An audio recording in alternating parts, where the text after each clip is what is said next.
نحمده ونصلي على رسوله الكريم. عزتمن نن د سره د ریاکارۍ په باره کې مختصر ویډیو به ووایم. نن زموږ په دې معاشره کې ریاکاري ډېره زیاته شوې ده.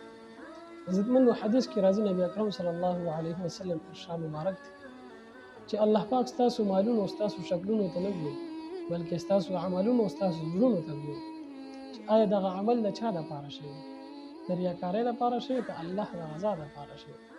ستا په دې زړه کې څه اراده ده؟ د خلکو د ښودنې دپاره دې کړی دی او که نه د الله د رضا د لټولو دپاره دی کړی.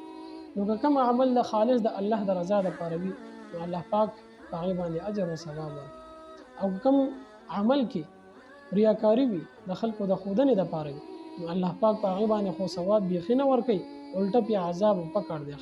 څنګه بل حدیث کې راځي نبی اکرم صلی الله علیه وسلم فرمایي چې معمولی غونته کې ریاکاري کول دا شرک دی. شرک ولې دی؟ ځکه چې تا د الله سره بل څوک شریک جوړ کړي.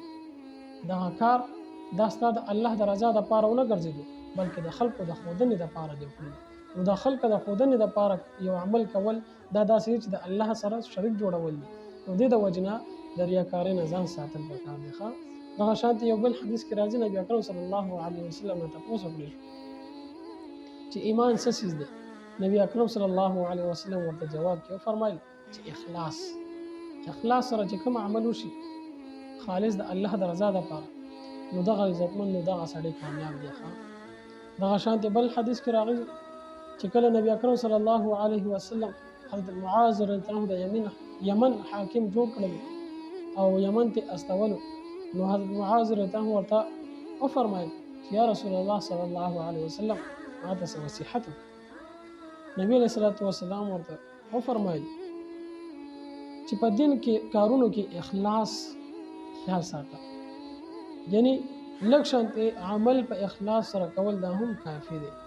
یعنی په اخلاص سره کار کول د الله پاک ته قبول، او چې کوم کار کې اخلاص نه وي د خلکو د ښودنې دپاره وي د ریاکارۍ دپاره وي هغه الله پاک ته قبول نه دی.